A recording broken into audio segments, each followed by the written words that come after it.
Hoy, recién despedíamos a dos invitados, a Rodrigo Gojan y a Romina Berens, y en este caso estamos con el decano de la Facultad Regional Santa Cruz, UTN, consejero de la magistratura representando al pueblo de Santa Cruz y precandidato parlamentario del Mercosur. Le vamos a dar la bienvenida, vamos a correr acá a la cámara para que lo puedan ver y escuchar y seguir a través de nuestro Facebook. Buenas tardes, Sebastián. Hola Margarita, ¿qué tal? ¿Cómo estás? Un placer estar aquí en tu radio. Bien, estamos entonces acá con Sebastián, lo quisimos traer porque Sebastián, para los oyentes que están detrás de la frecuencia y para quienes están siguiendo a través del Facebook, es el candidato que van a encontrar en todas las boletas que se van a votar este 13 de agosto. ¿Es así? Contanos por qué. Sí, no, bueno, en realidad en el tramo nacional de las boletas, lo que serían las PASO, las primarias abiertas, simultáneas y obligatorias, que está para distintas categorías, la de presidente, la de representantes al Parlasur por distrito general, por el país, la de senadora, sí, o senador, es senadora la nuestra, la de diputados nacionales y la del representante del distrito regional, el precandidato al Parlasur. Es decir, esas boletas son las PASO y van a estar, digamos, que además lo que es Unión por la Patria, esas boletas son las que van junto con todos los lemas, todos los sublemas que representan al lema Unión por la Patria. Bien, y en este caso, bueno, yo traje dos temas muy lindos, que gracias a que él hoy está como decano en la Facultad Regional Santa Cruz, en la UTN, nos trajo a dos personalidades muy importantes y que nos vinieron a hablar mucho sobre política latinoamericana y que tiene que ver también con la construcción de la política nacional. Yo recién le comentaba, uno fue Pedro Pablo Prada Quintero. Contanos quién es él, en qué circunstancia vino a visitarnos acá a Río Gallegos. Bueno, Pedro es el embajador de Cuba en la República Argentina. También te cuento, Margarita, si te acordás que antes de la pandemia estuvo también, era Pedro el otro que era embajador. Los embajadores cubanos en Argentina, los últimos han venido a la provincia de Santa Cruz y por supuesto que tiene un espacio en la Universidad Tecnológica Nacional para poder charlar porque, digamos, en estos términos, digamos, más allá del tema puntual que tuvo que ver con algunas cuestiones de intercambios que hablamos en distintos ejes, la provincia, la universidad y el gobierno de Cuba, pero también tiene que ver con este eje que son, digamos, los que son las cátedras martianas, ¿no? Que hoy las empuja la provincia, el Instituto Elsa Barbería, que está Alicia García dirigiéndolo. La facultad es parte de las cátedras martianas. En lo personal integré las cátedras martianas cuando nacieron, ¿no? Allá por el 2014 más o menos, o 2015, no me acuerdo bien la fecha, me tocó coordinar un panel en la UNDAB, en la Universidad Nacional de Avellaneda en esa época cuando se empezó a trabajar y tiene que ver, digamos, además con lo personal, Margarita, ¿no? Es decir, porque a José Martín, que es un pre-revolución cubana, ¿no? Que tenemos que entenderlo en el contexto latinoamericano. A ver, aquí en Argentina escribía para el diario La Nación, cuando el diario La Nación estaba orientado al pueblo, ¿no? Acá te voy a interrumpir un poquito y quiero que empiecen a escuchar, ¿no? ¿Por qué Sebastián hoy va a hablar de este tema? ¿Por qué Sebastián habla de este tema? Porque por ahí no todos los candidatos tienen este conocimiento que vos tenés, Sebastián. No, esto tiene que ver también con la construcción personal, Margarita, ¿no?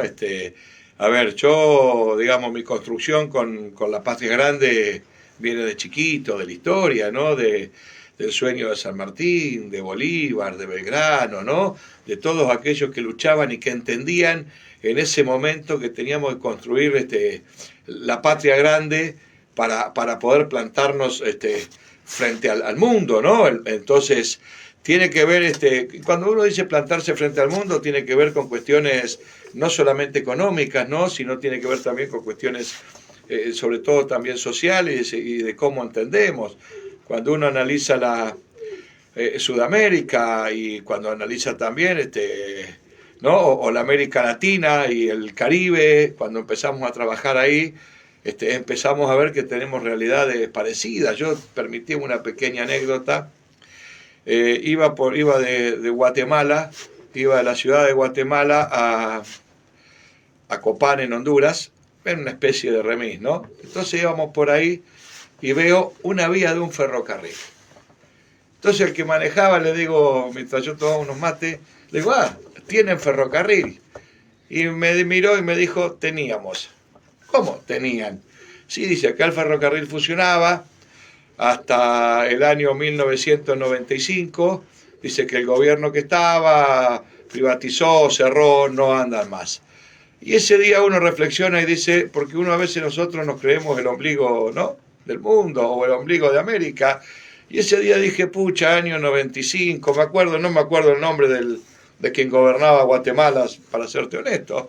Y dije, ¿no?, como decir, lo que nos pasó a nosotros, ¿no?, con un montón de cuestiones. Entonces ahí uno, cuando empieza a entender cómo se mueven esos intereses que nosotros acá le decimos la derecha, cómo se empiezan a mover con los cipayos y exégetas que tienen para poder lograrlo, cómo se empiezan a mover atrás de sus objetivos que son puramente económicos. Entonces, ahí es donde nos tenemos que parar y pensar, ¿no?, en la América Latina, en el Caribe, y pensar, digamos, en una cuestión de identidad propia de región, ¿no?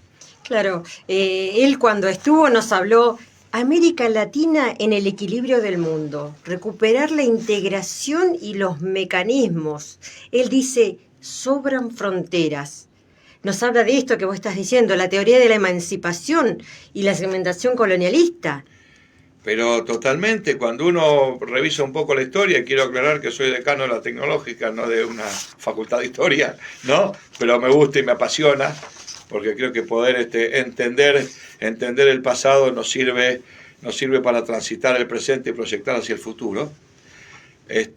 Cuando uno empieza a ver esto, y uno tiene la oportunidad de estar en esto, tuve la oportunidad de ver alguna vez una estatua de Petión. Petión era un esclavo negro, haitiano.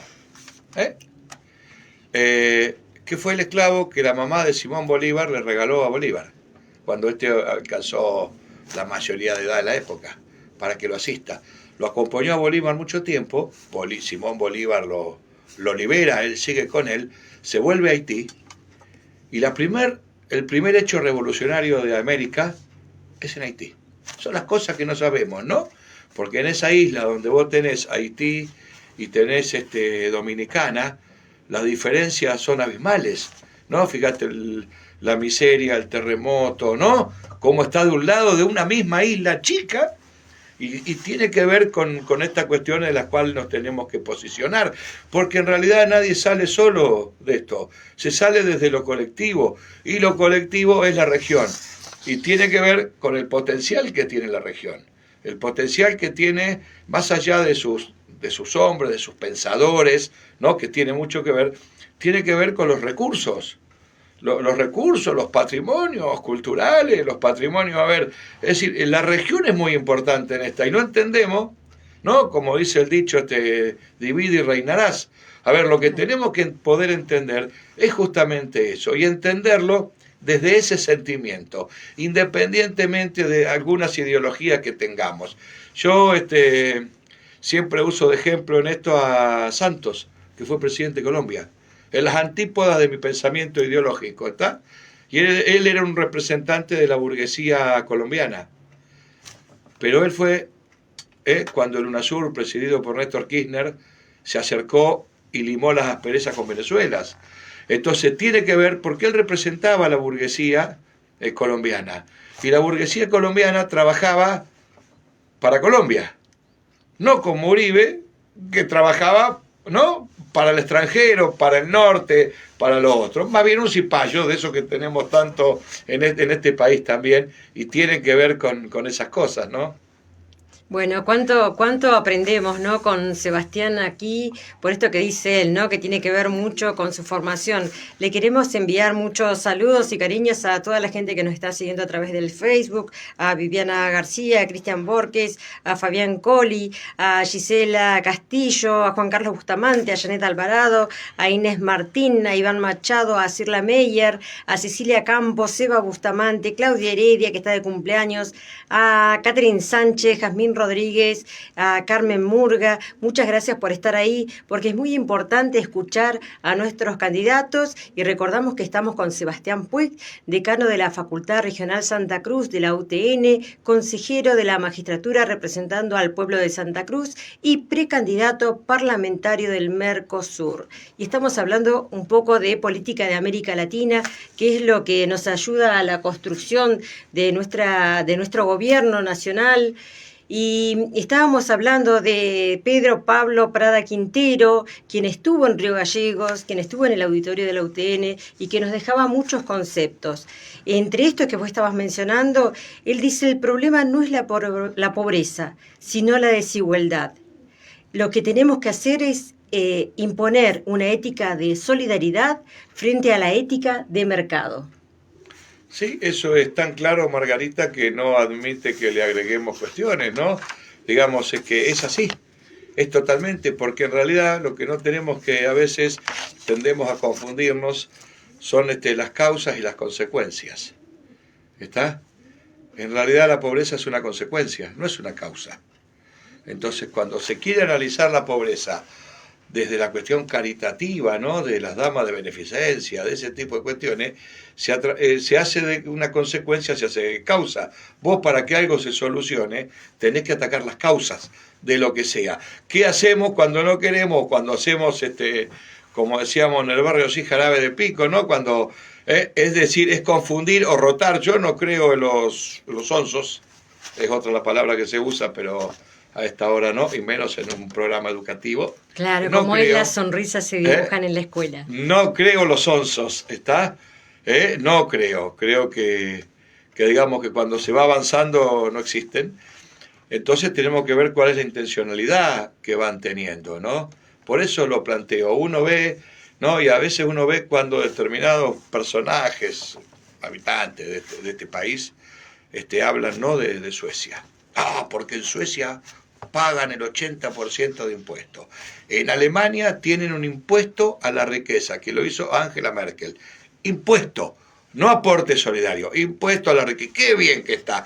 Y cuando acá se trabajó un aporte voluntario de las grandes empresas, pasó y vimos y costó lo que costó. Entonces tiene que ver con ese tipo de cuestiones. Tiene que ver con un cipallismo autóctono y local. A ver, yo, si el pueblo de Santa Cruz así lo decide, no solamente ahora las PASO, sino después en octubre, voy a representar al pueblo de Santa Cruz y quiero dejar esto en claro, ¿no? Voy a representar al pueblo de Santa Cruz en el Parlasur. Mi representación es al pueblo, como es la que tengo en el Consejo de la Magistratura. Y eso hay que tenerlo siempre claro, porque es fundacional en las acciones que vayamos tomando. Por lo menos lo entiendo así. Así que si me toca representar, porque el pueblo así lo quiere, lo vamos a hacer con la total honestidad intelectual que nos acompaña y teniendo en cuenta este tipo de cuestiones, ¿no? Porque, digo, a ver, hace 4 años no hubo elecciones, porque cuando era presidente Macri no las convocó. Y eso es lo que piensan de estas cuestiones. Entonces, para hablar del Parlasur tenemos que hablar del Mercosur. Y estas son distintas patas. Y quedó, porque el Mercosur es la pata comercial, la pata de los acuerdos. El Mercosur es la quinta economía mundial con más de 600.000 millones de dólares. Está la economía intrazona o entre países del Mercosur es arriba de 40.000 millones. Cuando uno ve que lo que a veces la región sale, exporta, son en buena parte commodities en estos momentos. Nosotros habíamos tenido hasta el 2015, ¿no? Cuando Cristina era presidenta, habíamos tenido un incremento grande con las exportaciones de mano de obra industrial, las MOI que se llaman. Bueno, y tiene que ver con toda una cuestión ideológica, ¿no? Más allá de esto, y esta cuestión que tenemos los argentinos y los argentinos peronistas, de ir contra los designios ya hechos, ¿no? Cuando se hizo la División Internacional del Trabajo, a la región le tocó ser productora de materia prima. Hoy le decimos commodity porque suena más lindo en inglés, pero eso. Y cada vez que algún país quiso salir de eso, ha pasado lo que pasó. Podemos ir a Paraguay. Antes de la guerra de la Triple Alianza tenía altos hornos, tenía ferrocarriles, y lograron juntar a los otros de alrededor con gobiernos de Cipayo a destruir eso, ¿no? Entonces, cuando empezamos a ver ese tipo de cuestiones, tiene que ver con esto. Por eso es importante estas formaciones en la América Latina, en la patria grande. Entonces, el Mercosur es una cuestión de entendimientos económicos y es muy válido, es pensar en el conjunto, Margarita. Nosotros tenemos aquí en la provincia a Alicia, la gobernadora Alicia Kirchner, que desde que la conozca hay cuestiones que te va poniendo a fuego, ¿no? Una es pensar en el conjunto, no pensar en el individuo. Entonces, en función de eso, tenemos que pensar así. Por eso está muy bien la cuestión comercial. El Parlasur es el que va a trabajar con normas para poder establecer pautas que sean equitativas, ¿no? Con esto que hablábamos hace un ratito, para todos, ¿no? Entonces, eso es, y después bajarle a los gobiernos nacionales, bajarle sugerencia de normativa para que podamos ir todos trabajando en esa línea. Porque mirá qué bien que está el mercado común europeo, el Parlamento Europeo, y acá esa misma gente no convocaba elecciones, ¿eh? Muy interesante, la verdad que es muy rica esta entrevista. Recordamos que estamos con Sebastián Puig, decano de la Facultad Regional Santa Cruz de la UTN y precandidato al parlamentario del Mercosur. Nos está escuchando Luis Pepe Salvini, Luis Galarce, Fabián Colli, Inés Martín, Juan Carlos Bustamante, le mandamos un gran cariño. Y como vos lo decís, hablando de lo que nos dejó Pedro Pablo Prada Quintero cuando estuvo en la facultad, esto que decís, bueno, respeto a las decisiones democráticas, una justa distribución de la riqueza, no dejarse avasallar, el derecho a ser respetado y que la patria es el otro. Es que totalmente así. Permitime, si lo está escuchando el Pepe, mandarle un abrazo grande porque más allá de un compañero, es un amigo y con el que hemos pasado hace muchos años, largas horas viajando Gallegos, Buenos Aires, Gallegos, cuando Aerolíneas éramos todos y una vez éramos tres, con Pepe, uno más que no sabemos quién era, y yo arriba del avión, cuando Aerolíneas éramos todos, y eso que hoy quieren volver a hacer cuestiones, ¿no? Habían hecho eso con Aerolíneas y nosotros resistíamos con Pepe esa cuestión, así que a Pepe es un cuadro político más allá que respeto y quiero mucho. Pero sí, tiene que ver con eso, ¿no? Uno ve hoy que tenemos indicadores macroeconómicos que no son malos, al contrario. Pero el problema es que hoy cada vez el atesoramiento se va haciendo cada vez más en menos gente, ¿no? Hay una concentración de la riqueza en vez de una distribución de la riqueza. Y desde la facultad, que es lo que me toca, nosotros redistribuimos conocimiento, porque redistribuir conocimiento es redistribuir riqueza potencial, ¿no? A ver, porque el conocimiento también tiene que llegar absolutamente a todo el pueblo. Vos no te olvides que hubo gente que decía que no había que hacer más universidades o que sobraban universidades en determinados lugares y ahora aparecen de vuelta en televisión o hablan de la educación pública, ¿no? Entonces, es decir, bueno, nosotros cuando nos toca hacemos lo que tenemos que hacer. Yo creo que esta provincia, y permitime este pequeño espacio, Margarita, esta provincia hoy, te diría que casi un ejemplo a nivel país, ¿no? Es la tercera provincia que ingresa dólares frescos a la Argentina, en billete. Esta provincia es la provincia que más minería exporta, ¿no? Esta provincia, en temas, energéticos, va a ser lo más importante del país, por todos los tipos de energía, y ni hablar ahora que YPF, junto con CGC, van a empezar a perforar ahora en unos días la cuenca Palermo, y una decisión política de YPF y del gobierno, ¿no? Con toda la cuestión del gobierno de Santa Cruz, porque hay que hacerlo ahora, porque después van a empezar a primar las cuestiones solamente financieras y económicas. Entonces, ¿para qué vas a invertir en Santa Cruz si en Vaca Muerta hay? ¿Me explico? Y eso es una decisión política. Entonces nosotros venimos acostumbrados a fuertes definiciones políticas. Tenemos una provincia hoy que está muy bien puesta, ¿no? Es decir, una provincia que realmente está con unos números y en niveles realmente que faltan cosas, totalmente faltan y hay que hacer. Pero ¿sabes qué? Lo que falta hay que verlo para hacerlo. No verlo para criticar como si se arranca de cero. Acá hay muchos que creen que cuando vos corres un poco la vara, arrancan desde ahí, ¿no es cierto? Es decir, y si no quiero hacer historia del pasado, pero en el 2015 fue duro en serio esto, ¿no? Es decir, y hoy ves niveles salariales, hoy vemos un montón de indicadores de la provincia, que nos faltan cosas, montones de cosas nos faltan. Ahora, también es cierto que vienen por nuestros recursos. Así es, Sebastián. La verdad que muy rica esta entrevista, todo esto que vos mencionás y la importancia también, ¿no? Que vaya en la boleta como senadora la actual gobernadora, la doctora Alicia Kirchner. Pero, por supuesto, a ver, en este esquema, ¿no? Es una garantía de representarnos en el Congreso de la Nación, ¿no? A ver, la Cámara Alta, esto es... Para defender todo esto que acabamos de hablar. Pero que nosotros tenemos, que a mí me gusta decir, y lo trabajamos con el equipo que me acompaña, ¿no? Que tenemos que, ahora el 13, tenemos que votar para defender nuestros derechos, y para empezar a transitar los que faltan, ¿no? Para poder conquistar los derechos que nos faltan. Pero ¿sabes qué? Uno lo que ve, que yo la mayoría de las propuestas que escucho, es sacar derechos. No es generar más derechos. Después hablamos lindo, decimos cosas. A ver, pero para que hoy se puedan dar ciertas circunstancias, hubo una decisión política de la gobernadora de transitar ciertas líneas, ¿no? A ver, tuvimos 4 años de un gobierno nacional en contra y sin embargo la gobernadora con los fondos Unirse sostuvo todos los municipios, ¿no? En los 8 años. A todos los municipios sostuvo. Y hizo obras que el gobierno nacional había dejado. Santa Cruz tiene obras de infraestructura que van a trascender a Alicia Kirchner. Yo creo que lo importante cuando uno hace estas cosas es cuando mira para atrás y dice ¿qué dejé? A ver, las únicas plantas que hay de ósmosis inversa para la potabilización de agua de mar funcionando a escala son en la provincia de Santa Cruz. Y hablo de toda la Argentina. Y te cuento como decano de una universidad.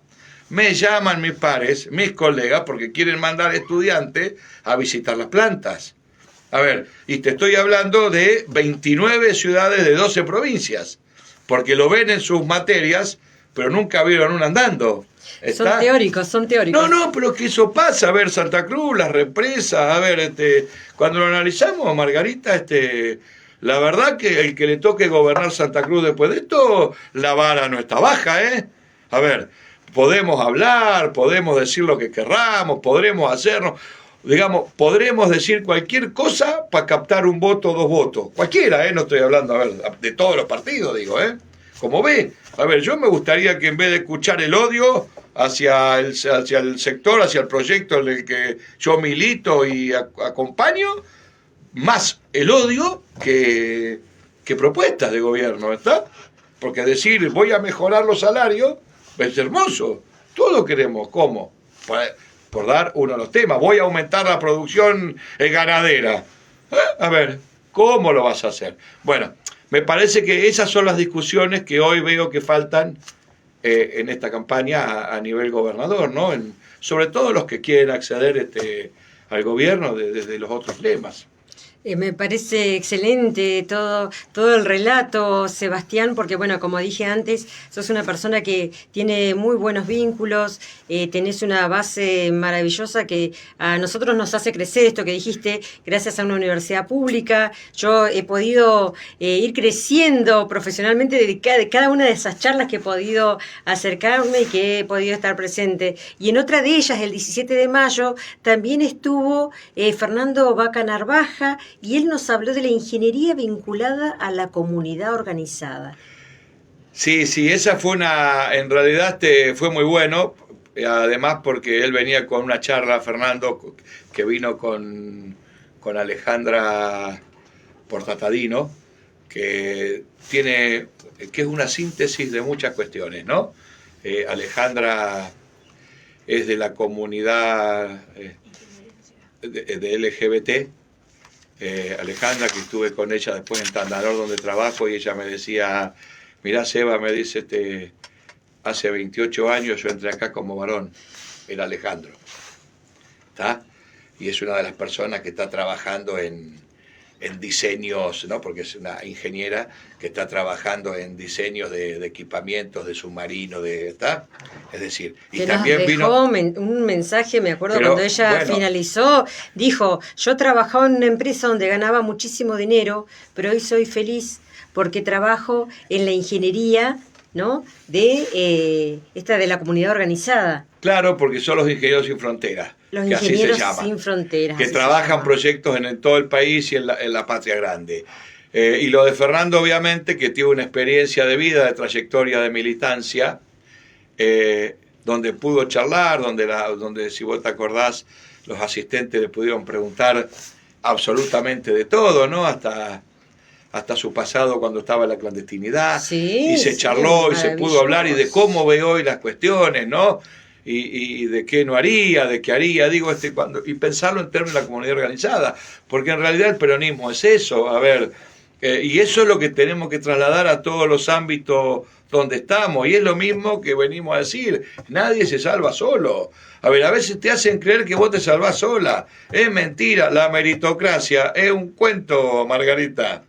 Es un cuento que utilizan para seguir manteniendo las divisiones, ¿no? Para que sigamos pensando en cuestiones utópicas y nosotros estamos acostumbrados. Tuvimos acá, veo la imagen del Lupo, porque acá era el Lupo, ¿no? Uno allá se acostumbró a decir Néstor, pero en realidad el Lupo que nos enseñó que las utopías tenían manija. Uno las manoteaba, ¿eh?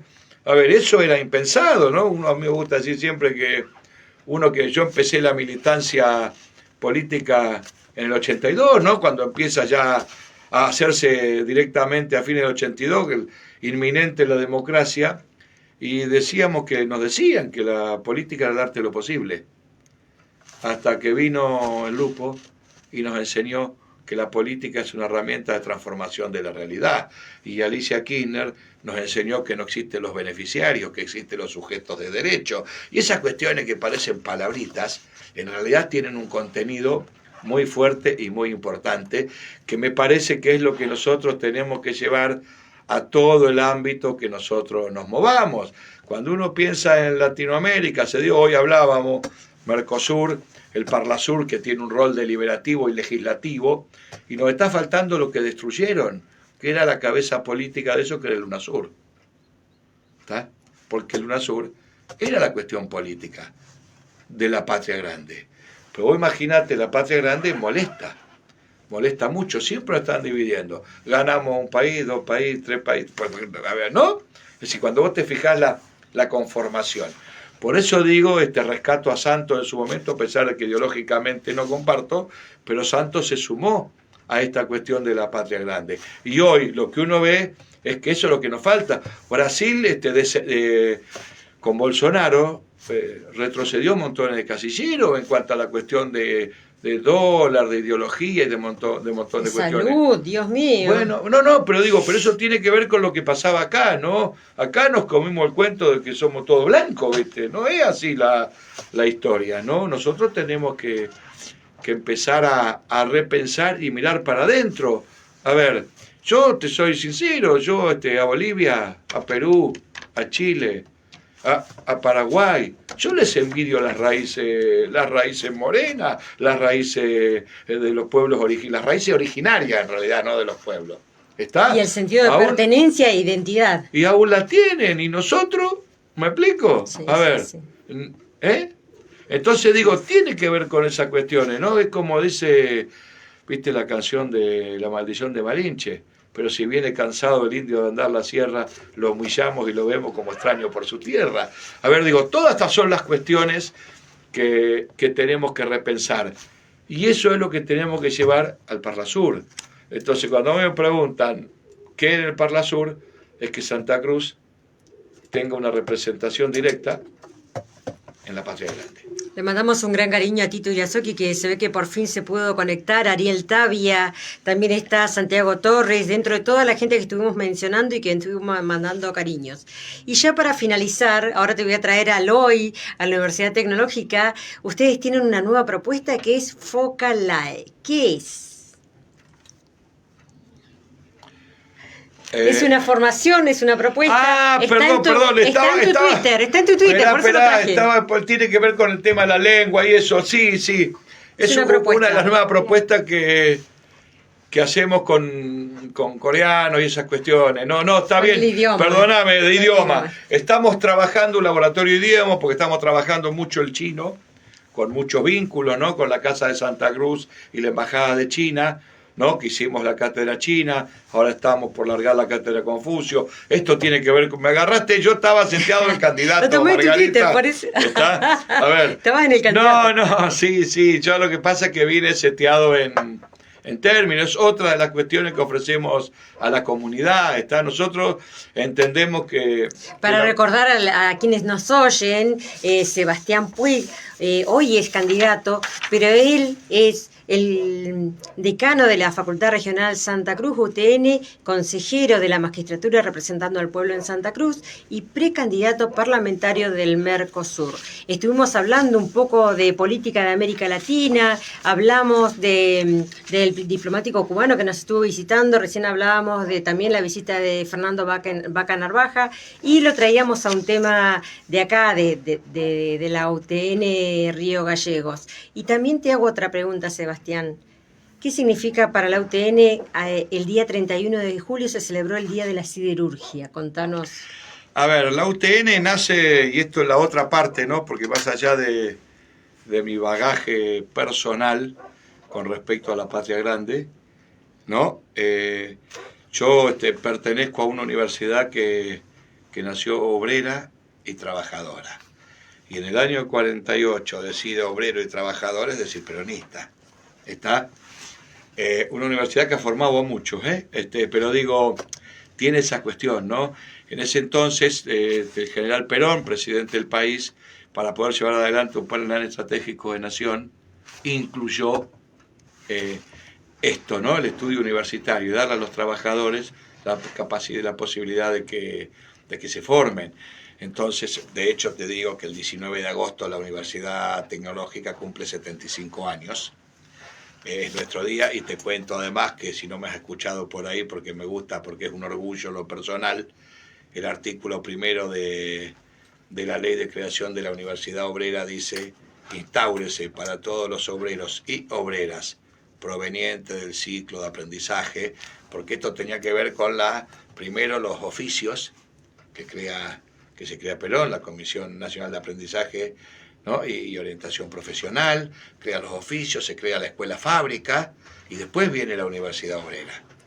Y en el año 48, Margarita, el artículo primero dice: instáurese para los obreros y obreras. Está año 48. Nosotros sabemos que por supuesto eso en ese año era vita presente, ¿no? Pero estaba. Digo esto para los que les gusta hablar de ciertas cuestiones y que a veces no saben que ya en esa época esta universidad, que tiene un fuerte componente de varones, por decirlo así, los tiene desde el origen, cosa que tratamos de cambiar. Y la siderurgia es una de las, digamos, que se desarrolla para desarrollar Argentina. Esto que yo te decía hoy, viste, cada vez que quisimos salir de ser solamente productor de materia prima, la siderurgia se generan los altos hornos APLA. A ver, se empieza a ir armando en San Nicolás de los Arroyos, ¿no?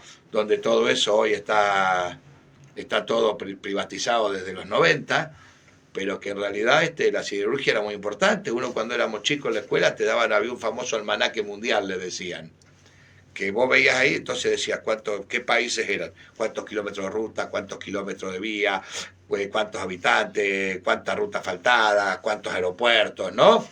Pero después te ponían la industria pesada, cuánto había de eso, esos eran todos indicadores. Bueno, este país construía, de ser productor solamente de carne y de cereales, pasó a a ser un productor importante, a ser uno de los primeros países del mundo a tener un avión de reacción, a empezar a trabajar la energía nuclear. Es decir, pasó a un nivel de industrialización que realmente fue muy importante. Entonces, la siderurgia es una de las industrias que tenemos desde el origen, ¿no? De hecho, tenemos en un par de facultades, nos queda todavía lo que se llama ingeniería metalúrgica, que en realidad hoy siempre la pensamos en términos de materiales. Hoy, con lo que ha evolucionado, ¿no?, absolutamente todo, el conocimiento, la ciencia y la técnica, hoy hablamos de materiales.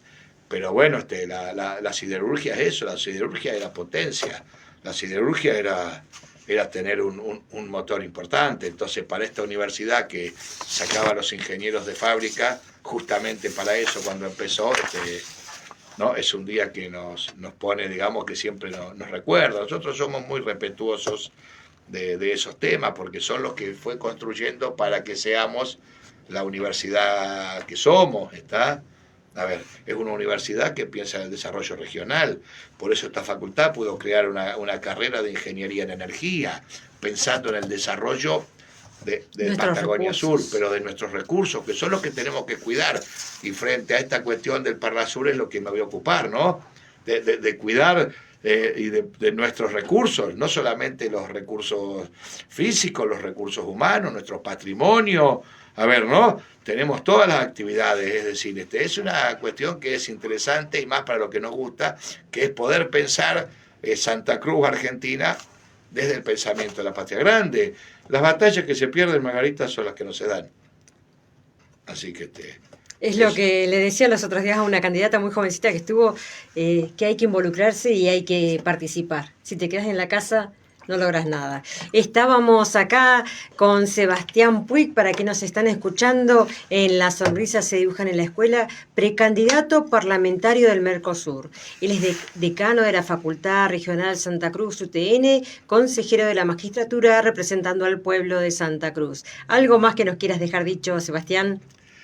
No, más que nada que, como te decía, como comenté hace un rato, este 13 de agosto vayamos todos los santacruceños, santacruceñas, absolutamente todos, a emitir el voto para defender nuestros derechos, ¿no?, para conquistar lo que faltan, y para que podamos seguir haciendo de esta provincia, que de esta gran provincia que tenemos, ¿no?, y de que como está, la hagamos un poco mejor.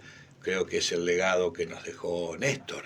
El verdadero legado de Néstor es ese, ¿no? Es con los habitantes adentro. Ese es el legado real. Entonces me parece que tuvimos la posibilidad de tener dos presidentes, de tener la gobernadora que tenemos. A ver, es decir, esas son las cuestiones que tenemos que aprovechar y ver para adelante. Y seguramente, digamos, podemos cometer errores, por supuesto, porque ¿sabes quién no se equivoca? El que no hace. ¿Está? Cuando uno le toca gestionar, entiende la cuestión de una manera. Cuando uno nunca gestionó, está enfrente hablando, es fácil, ¿no? Y ni hablar a los que han gestionado, ya se los sote, parece que nunca hubieran gestionado un país, por ejemplo, ¿no? Que caen no sé, vienen de la luna en paracaídas, por decirlo así. Pero bueno, me parece que... Ayer cayeron algunos en paracaídas y se fueron rapidito. Pero hacía frío acá en el sur. Es así, Margarita, tiene que ver con esas cosas. Pero creo que es importante que se participe, que vayan a votar, que voten lo que sientan que tienen que votar. Uno a veces vota con el corazón, también vota con la razón, ¿no?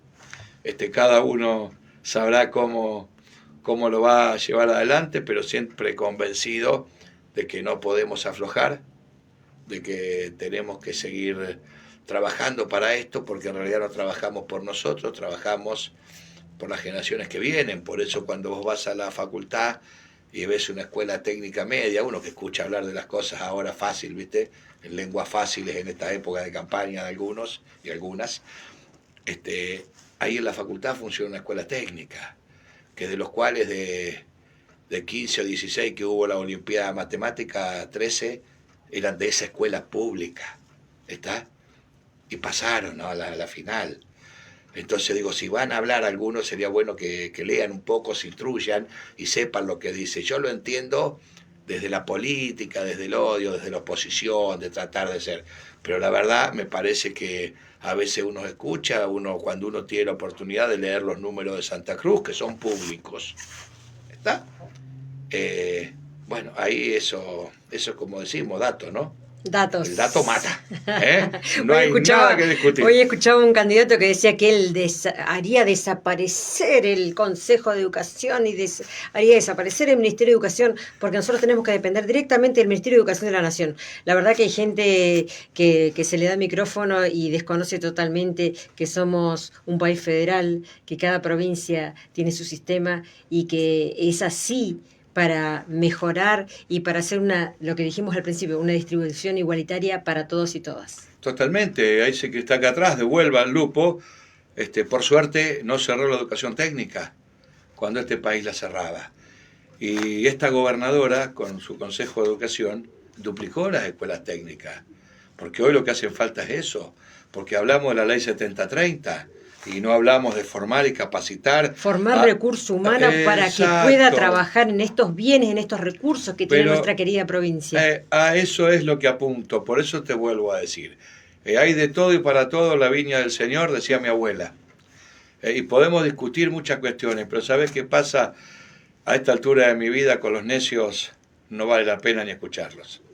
Bueno, se sumó ahí a Viviana García, Laura Pucci, como te decía, Luz Galarce, Héctor Irazoki y mucha gente más. Los voy a nombrar antes de que nos vayamos y vayamos cerrando. Inés Martín, Iván Machado, Cirla Meyer, Cecilia Campos, Eva Bustamante, Gisela Castillo, Juan Carlos Bustamante, Janet Alvarado, Fabián Coli, Cristian Borges, Luis Galarce, José Pepe Salvini estuvo conectado, Santiago Torres, Claudia Heredia. Así que le mandamos muchos cariños a todos ellos que estaban escuchando acá a este candidato al parlamentario del Mercosur, ¿es así? Ah, sí. Parlasur le dicen. Parlasur, por eso, ¿viste? Es como que... No, pero Parlasur es el resumen, Margarita, de... Bueno, Sebastián Puig, te agradecemos mucho por haber estado con nosotros en Las Sonrisas se dibujan en la escuela y ojalá te podamos tener acá después de las elecciones ya como el candidato definitivo. Muchísimas gracias, Sebastián Puig. Gracias, Margarita, a vos, a Juan, que es el operador, y obviamente a todos los que están acá enganchados en tu Facebook. Les mando un cariño grande, veo mucha Mari Sánchez por ahí. Les mando un saludo grande a todos los que están y realmente es un placer charlar contigo y a través tuyo poder hablar con la audiencia que tenés. Así es. Vamos a un tema musical en nuestro idioma de Hugo Jiménez Agüero.